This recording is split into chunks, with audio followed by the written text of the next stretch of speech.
RGV corona virus movie team. మరి లాక్డౌన్లో ఈ సినిమా షూటింగ్ ఎలా జరిగింది, అసలు సినిమా ఎలా ఉండబోతుంది అనే విషయాలు వారి మాటలోనే తెలుసుకుందాం. హాయ్ అండి.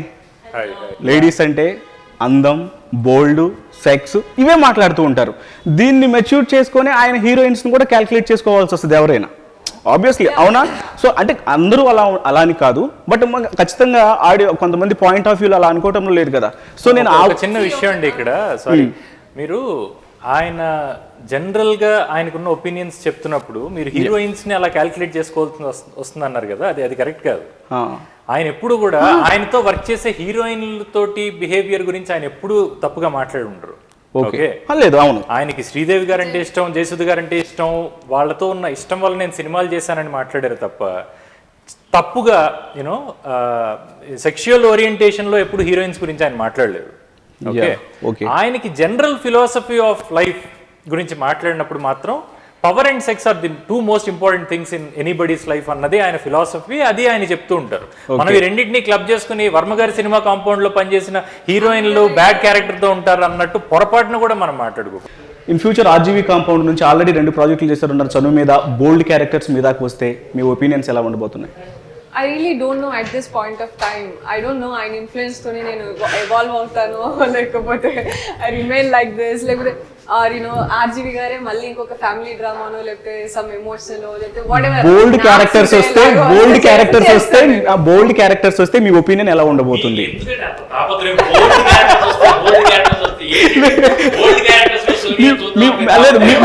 అంటే నేనేమంటున్నానంటే She's a fantastic actress అండి. Okay. సినిమాలో ఒక సీక్వెన్స్ ఉంటుంది. She was so natural.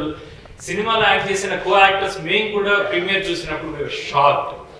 She was such a fantastic actress. దీన్ని హైలైట్ చేయండి. ఓల్డ్ క్యారెక్టర్స్ వస్తే ఆవిడ టైం వచ్చినప్పుడు చేసేది అసలు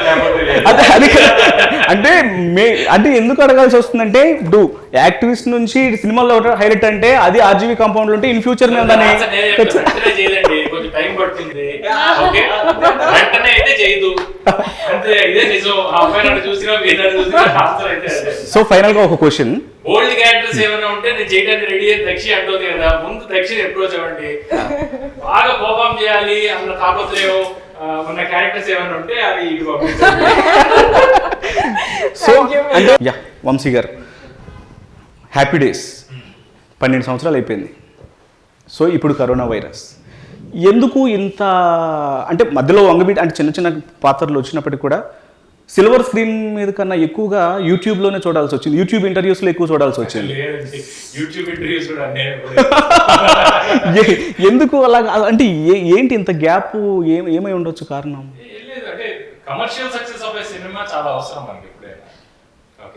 అంటే మాకు కొన్నిసార్లు ఏం డౌట్ వస్తుందంటే, వంశీ గారు పరిశ్రమ బయట ఉన్నారా, వంశీ గారిని పరిశ్రమ బయట పెట్టిందా, అసలు ఏంటి అది? రెండు జరగలేదండి. మరి ఏం జరిగింది? ఇండస్ట్రీలోనే ఉన్నా, తక్కువ సినిమాలు చేశా. నాకు అంటే బేసిక్ ఐడియా ఏంటంటే నెంబర్ కంటే కూడా క్వాలిటీ ఇస్ మోర్ ఇంపార్టెంట్ అని నమ్ముతాను. ఓకే, కానీ ఆ క్వాలిటీ కావాలంటే ఏం చేయాలి? మంచి సినిమా కావాలి.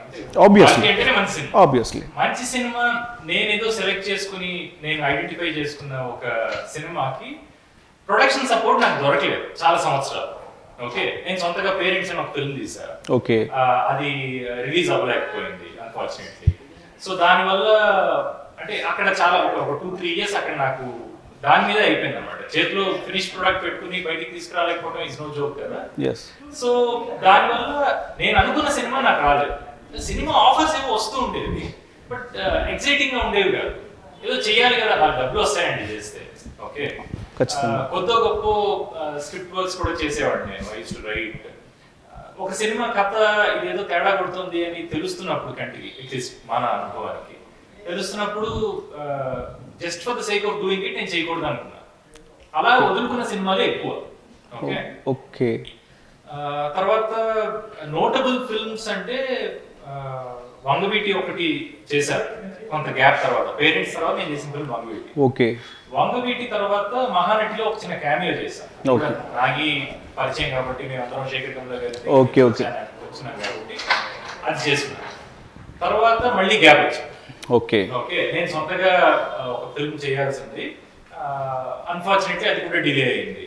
అంటే అది నెక్స్ట్ ఇయర్ జరుగుతుంది 2021 సెకండ్ హాఫ్ లో షూట్కి వెళ్తున్నాం అది. ఓకే. ఆ టైంలో ఏమైందంటే నేను ఝాన్సీ గారు ఒక స్టేజ్ ప్లే చేసాం, ఒక థియేటర్ ప్లే చేసాం. ఎవరు ఎక్స్పెక్ట్ చేయరు సినిమానే ఇంకొక ఆఫర్ ఇవ్వాలి. జనరల్ గా ఒక సినిమా రిలీజ్ అయితే ఇంకొక సినిమా దాని నుంచి లీడ్ తీసుకోవాలి కదా. ఓకే. నాకు సర్ప్రైజింగ్లీ ఒక థియేటర్ ప్లే నాకు మళ్ళీ మొమెంటం క్రియేట్ చేసింది. ఓకే. సో అలా దాని తర్వాత లాస్ట్ ఇయర్ వాల్మీకి చేశా, హరిశంకర్ గారి డైరెక్షన్. ఓకే. ఆ తర్వాత ఇప్పుడు రవితేజ గారితో ఒక ఫిల్మ్ చేస్తున్నా, క్రాక్. ఓకే. సంక్రాంతికి రిలీజ్ అవుతుంది crack. This another film Rahul Vijay తో కలిసి బ్లాక్ అండ్ వైట్ ఒక ఫిల్మ్ చేస్తున్నా. ఓకే. అది కూడా అయిపోయింది, పోస్ట్ ప్రొడక్షన్ జరుగుతుంది ప్రస్తుతం. ఓకే. సో ఎందుకు అన్నదానికి పెద్ద కారణాలు ఏం లేదండి, టైం బాగాలేకపోతే జరగవు అంతే. ఓకే. టైం బాగుపడుతుందేమో, ఇప్పుడు సినిమా తర్వాత సినిమాలు ఉన్నాయి, నేను దాని గురించి పెద్ద పట్టించుకోలేదు. ఓకే. ఓకే. సో దక్షి గారు మీకు ఎలా వచ్చింది ఈ అవకాశం? సో బేసిక్లీ ఇది నా ఫస్ట్ ఫిలిం ఉంది ఆర్జీవి గారితో. Yes. So and for me రిలీజ్కి కూడా this will be my first film. నాకు ఈ ఫిలింలో బేసిక్గా నాకు కళ్యాణ్ గారు తెలుసండి, రైటర్ కరోనా వైరస్ ఫిలింకి. So I know him from long time. So ఆయన నాకు మంజు గారిని పరిచయం చేశారు. సో మంజు గారు ఆయనకు okay, so he next RG గారికి పరిచయం చేశారు. ఓకే. సో మెల్లిగా సార్ ఒక ఆడిషన్ తీసుకున్నారు, దెన్ స్క్రిప్ట్ చెప్పారు. ఓకే. సో అలా అంటే ఇక్కడ ఒక ఇంట్రెస్టింగ్ విషయం ఏంటంటే, అంటే నేను ముందే చెప్దాం అనుకున్నాను, దక్షి గుత్తికొండ గారు, వంశీ చాగంటి గారు, సోనియా ఆకుల గారు, ముగ్గురు తెలుగు వాళ్ళే చక్కగా ఏదో మన వాళ్ళు చక్కగా యాక్ట్ చేశారు అని, అంటే నేను అది ముందే అడుగుదాం అనుకున్నాను, ముందే చెప్దాం అనుకున్నా. అది కొంచెం హ్యాపీగా అనిపించింది ఈ సినిమాలో, మన వాళ్ళు మేమనే కాదు, అంటే ఎంటైర్ క్యాస్ట్ తెలుగు వాళ్ళు అందరం ఎవరి వాయిస్ తో వాళ్ళు చేసాం, సింగ్ సౌండ్ చేసాం అనమాట. ఎస్. సో అది అంటే మేము అది చూసినప్పుడు ఓకే అంతా మనవాళ్ళు భలే ఉంది అంటే. అయితే ఇక్కడ ఇంకొక విషయం ఏంటంటే, మరి అసలు అంత లాక్డౌన్ అంటే మీరు ఇప్పుడు సినిమా రిలీజ్ అవ్వబోతుంది అంటే షూటింగ్ అంటే పర్ఫెక్ట్గా ఆ లాక్డౌన్లోనే చేశారు. ఇక షూటింగ్ మొత్తం లాక్డౌన్ పీక్స్లో ఉన్నప్పుడు చేశారు.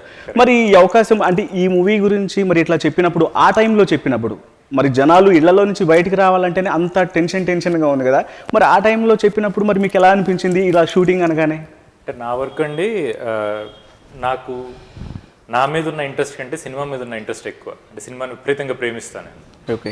సో కరోనా కానీ లాక్డౌన్ కానీ ఏదైనా నన్ను ఆపకూడదు, ఒకసారి నేను పర్ఫామ్ చేయాలంటే నన్ను అది ఆపకూడదు అన్న మైండ్ సెట్లో నేను ఉంటాను. నాకు 10 రామ్ గోపాల్ వర్మ గారు, అంటే ప్రపంచంలో ఏది ఎదురైనా సరే నేను అనుకున్నది నేను చేసేయాలి అన్న వ్యక్తి అతను. సో ఆ టైంలో ఒక ఆపర్చునిటీ వచ్చినప్పుడు ఇంకా మిగిలినవి నాకైతే ఇంకేం కనబడలేదు. నాకు పెద్ద భయపడే రకం కాదు నేను. అంటే జాగ్రత్తలు తీసుకోవటం మేక్ సెన్స్, కానీ అసలు వర్కే అందరికీ ఆగిపోయి ఉన్న రోజుల్లో ఒకరు పిలిచి మనకి ఒక మంచి పాత్ర ఇస్తున్నప్పుడు, అది కూడా person like Ram Gopal Varma, association already ఉంది, ఇవన్నీ ఉన్న తర్వాత ఇంకా కాదనుకోవడానికి కారణం ఏముంటుంది? సోనియా గారు, మొత్తం ఓవరాల్గా ఈ షూటింగ్ ఎక్స్పీరియన్స్ ఎలా ఉంది? It's wonderful experience. Okay. So మొత్తం ఎన్ని రోజులు చేశారు అసలు, ఎట్లా? మేము ఆల్మోస్ట్ 10 days. 10 వర్కింగ్ డేస్ అండి, అంతే. 10 వర్కింగ్ డేస్. చాలా రిలాక్సింగ్, లైక్ మార్నింగ్ 8:30 10 days అంటే అందరు ఇదే అనుకుంటారు, అంటే అమ్మో 10 రోజుల్లో ఎలా చేశారు, పెద్ద సినిమా కదా, రోజు చాలా కష్టపడుతుంటారు. ఏమీ లేదు, వెరీ రిలాక్స్. పొద్దున్న 6ంటికి మొదలవటాలు అలాంటివి ఏమీ లేవు. 8:30 ఫస్ట్ షాట్ అయ్యేది, సాయంత్రం 6-6:30 మాక్సిమం అయిపోయేది. ఒక రోజు ఎప్పుడు 8:30 వరకు చేసాం అంతే. ఓకే. సో రిలాక్స్డ్ గా చేసాం, but very comfortable shoot. Okay. So అంటే మొత్తం ఈ 10 daysలోనే షూటింగ్ మొత్తం కంప్లీట్ చేసేస్తారు. అంటే ట్రైలర్స్ చూసినప్పుడు మనకి అంటే మొత్తం ఒకే హౌస్లో జరిగిన ఇట్లా కనిపిస్తుంది, అంటే ఇంకా బయటికి ఎక్కడికి వెళ్ళలేదా? దట్స్ ద హోల్ ఐడియా అండి. అంటే బయటికి వెళ్ళే అవకాశం ఉన్నా సరే బయటికి వెళ్లకుండా ఒకే చోట చేయాలి సినిమా అన్నదే ఆయన అనుకున్నది. ఓకే. దానికి తగ్గట్టుగానే చేశారు. ఒకే ఇంట్లో చేసిన మీకు ఒక వాస్ట్ స్పేస్ లో చేసినట్టు అనిపిస్తుంది. అంటే జోషి గారు కెమెరామెన్ చాలా మంచి వర్క్ చేశారు. అండ్ అంటే ఆర్జీబీ గారి కెమెరా వర్క్ గురించి మనం కొత్తగా చెప్పేది he can play with the camera కదా. అవును. సో అలా ఒకే చోట చేసామన్న మొనాటనీ మనకి డెఫినెట్ గా రాదు, కానీ ఒకే చోట చేసిన ఒక థ్రిల్ మాత్రం ఉంటుంది. ఓకే. సో అంటే సోనియా గారు, మీరు ఫస్ట్ ప్రాజెక్ట్, ఇది సెకండ్ ప్రాజెక్ట్. మరి అలాంటి టైంలో ఇట్లా షూటింగ్ అని వచ్చినప్పుడు మరి మీకు ఎలా అనిపించింది మరి?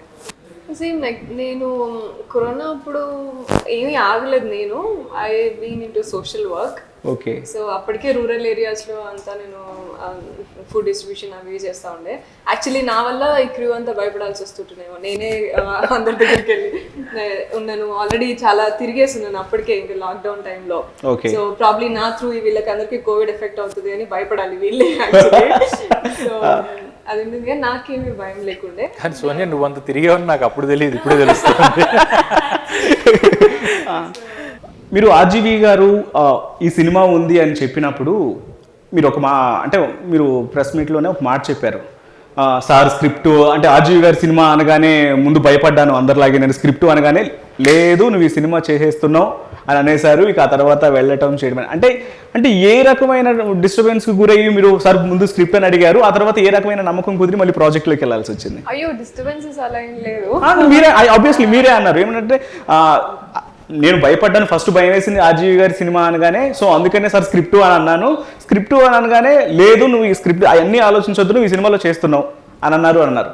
సో ఆ తర్వాత అంటే ఏ టెన్స్తో కొంచెం అది అనిపించింది, తర్వాత మళ్ళీ ఎట్లా ప్రాజెక్ట్లో ఇన్వాల్వ్ అయ్యారు? అది భయం ఏం కాదు. భయం ఎక్కడ మామూలుగా చెప్పారా? Initially for the other project నేను భయపడ్డాను నిజంగానే. 10 days నేను వెళ్ళలేదు. వాళ్ళు పిలిచినా కూడా ఏడీ వాళ్ళు కాల్ చేస్తున్నా కూడా లేదు నేను నాట్ ఓకే టు డూ, నేను రాలేను అని చెప్పేసి అన్నాను. అక్కడ దాకా వచ్చి నువ్వు ఎందుకు చెప్పాలి, నువ్వు ఇక్కడనే చెప్పేస్తున్నా అని చెప్పేసి అన్నాను అనమాట. But what they asked is like ఒకసారి వచ్చి మీరు వినేసి వెళ్ళండి, స్క్రిప్ట్ డీటెయిలింగ్ వినేసి వెళ్ళండి అనేసి అన్నారు. Then I came and I met RGV garu. The whole thing changed, ఇంకా పర్సెప్షన్ చేంజ్ అయిపోయింది. I was so much comfortable to do that's for another project. ఇప్పుడు ఇది జరుగుతున్నప్పుడు I was into social work. Sir call చేసి ఇలాగా we have to do something, ఇప్పుడు I want you to play Shanti అనేది first ఆయన అనేది. See this something I want you to play Shanti అనేది ఫస్ట్ వర్డ్ ఆయన చెప్పింది, ఫస్ట్ సెంటెన్స్ ఆయన చెప్పింది. సార్ అది అవేవి తెలియదు అంతే. సార్ అది స్క్రిప్ట్ మరి అని అన్న, స్క్రిప్ట్ మరి సెండ్ చేస్తారా ఏం సార్ అని చెప్పేసి అన్న. అంటే లేదు come down we can sit for narration, we have to shoot it as soon as possible అన్నారు. Okay fine. ఎందుకంటే before that we had so many conversations and వేరే స్క్రిప్ట్స్ కూడా కొంచెం విన్నాను. Would you like to do అని అడిగారు, నేను చేయను అని చెప్పేసి అన్నాను. అప్పుడు I was not ready to do that అన్నాను. Then he knows that. అది నేను చెప్పింది అక్కడ. ఈ లాక్డౌన్ తర్వాత ఫస్ట్ మీ ఫిలిమే రిలీజ్ కాబోతుంది రేపు 15th కదా, 11th రిలీజ్ కాబోతుంది. మరి ఎలా అనిపిస్తుంది అంటే చాలా కాలం తర్వాత ఒక సినిమాని థియేటర్లో చూడబోతున్నాం, అది కూడా మా సినిమానే చూడబోతున్నాం. సో ఎలా అనిపిస్తుంది? గ్రేట్ ఎక్స్పీరియన్స్ అండి. అంటే నేను ఇంకేవో ఫిల్మ్స్ మీద వర్క్ చేస్తున్నా లాక్డౌన్ అయిన టైంలో, అవి పూర్తవ్వటానికి టైం పట్టింది. ఈ సినిమా రెడీ అయిపోయింది అప్పటికి. సో మేము ఓటీటీ ప్లాట్ఫామ్స్లో ఎక్కడో రిలీజ్ చేస్తారన్న ఇంప్రెషన్లోనే ఉన్నాం. థియేటర్కల్ రిలీజ్ అసలు మా బుర్రలో లేదు. అండ్ అంటే గవర్నమెంట్ కూడా కొంచెం లేట్గా పర్మిషన్స్ ఇచ్చింది కదా థియేటర్స్కి. సో ఇది అసలు లేదు బుర్రలో. కానీ ఎప్పుడైతే డిలే అవుతూ పోతుందో, ఎందుకు డిలే అవుతుంది మాకు అర్థం కావట్లేదు. ఆయన అడిగితే ఇదిగో ఇంకో 2-3 weeks అంటున్నారు, బట్ అంతకు మించి చెప్పట్లేదు ఆయన కూడా. మేము 10 సార్లు అడగలేం కదా. ఓకే. సో ఫైనల్గా థియేటర్స్ ఓపెన్ అవుతున్నాయి వంశీ, అందుకని నేను వెయిట్ చేస్తున్నాను. అంటే తెలంగాణ కంటే ముందు ఆంధ్రాలో కొన్ని మల్టీప్లెక్సెస్ ఓపెన్ అయ్యాయి, కానీ 2 చోట్ల కనీసం ఒక 200 screens మనకి కనుక దొరికే రోజున మనం డెఫినెట్గా ఆ రోజు రిలీజ్ చేస్తాం అన్నట్టు చెప్పారనమాట. దిస్ వాజ్ అరౌండ్ దీపావళి రోజు రాత్రి కలిసినప్పుడు చెప్పారు అది. ఓకే. సో ఆ తర్వాత తెలంగాణలో కూడా థియేటర్స్ ఓపెన్ చేద్దాం అన్న డెసిషన్ తీసుకున్న తర్వాత now this is the first film that we have seen. మీ ఫేవరెట్ డైరెక్టర్ ఎవరు? విశ్వనాథ్ గారు. శేఖర్ కమ్ల, ఆర్జీవి ఇద్దరులో ఎవరు ఇష్టం? ఎవరి వర్క్ ఇష్టం? ఎవరి వర్క్ ఇష్టం? ఎవరి ఇష్టం అన్నాడు. ఎవరి వర్క్ ఇష్టం? ఎవరు పరిచయం చేసిన శేఖర్ కమ్ల గారు. ఓకే. సోనియా గారు. వర్మ, అగస్త్య మంజు గారు ఇద్దరు డైరెక్షన్లో ఎవరి డైరెక్షన్ ఎక్కువ ఇష్టం మీకు? Tough question. వెంటనే చెప్పాలి మీరు. ఆర్జీవి గారు. ఆబ్వియస్లీ వాళ్ళిద్దరు సేమ్ ఆల్మోస్ట్, కానీ ఆర్జీవి గారు ప్రాబ్లీ. సో చిత్ర పరిశ్రమలోకి వచ్చాక మీకు ఎదురైన చేదు అనుభవం, ఎనీ డిఫికల్టీస్ ఫస్ట్ ఫేస్ చేసింది? Obviously yes. నేను I can't tell this short, maybe అంటే కొంచెం పెద్దగానే చెప్పచ్చు. సో బేసిక్గా ఫస్ట్ థింగ్, నేను రావడం ఏమీ అన్ని నేర్చేసుకొని రాలేదు. So obviously I got rejected for many films. That నా ఫస్ట్ నాకు ఇంకా గుర్తుంది అది. దానివల్ల నేను పవన్ కళ్యాణ్ గారి ఫిల్మ్ ఒకదానికి రిజెక్ట్ అయ్యాను. ఓకే. సో యా మీకు ఎదురైన చేతి అనుభవం వంశీ గారు? నేను కూడా చెప్తే టీఎన్ఆర్ ఇంటర్వ్యూ పర్లేదు చెప్పొచ్చు. చేదనుకోవాలంటే గోదావరి ఆడియో రిలీజ్ కి వెళ్ళి I was asked to leave. So కొంచెం కష్టంగా అనిపించింది. ఓకే. అదే అంటే ఇవన్నీ జరుగుతూనే ఉంటాయి, పెద్దగా పట్టించుకునే రకం కాదు. అంటే ups and downs I take it like. Okay. So Sonia గారు, సో ఈ అంటే కొద్ది కాలమైనా సరే మీకు ఎదురైన చేదు అనుభవం ఏంటి అసలు రాగానే? అంటే మీకు ఖచ్చితంగా ఉంటుంది, ఎందుకంటే సపరేట్ ఫీల్డ్ నుంచి వచ్చారు కదా ఇక్కడ. సో మీకు ఎదురైన చేదు అనుభవం ఏంటి? సో అలా చెప్పాలంటే చాలా ఉన్నాయి నాకు. ఒకటి ఫైనల్గా. ఒకటా? యూజువలీ డిస్రెస్పెక్ట్ ఉంటుంది ఒక యాక్ట్రెస్ ఎవరైనా ఆఫీస్లోకి రాగానే ఎలాగా వాళ్ళు చూసే చూపు కానీ అది కొంచెం డిస్రెస్పెక్టింగ్, కొంచెం ఎంబారసింగ్గా ఉంటుంది. అదే మోస్ట్ ఆఫ్ ద ఆఫీసెస్ ఇక్కడ, మోస్ట్ ఆఫ్ ద ఫిలిం ఇండస్ట్రీలో అలా.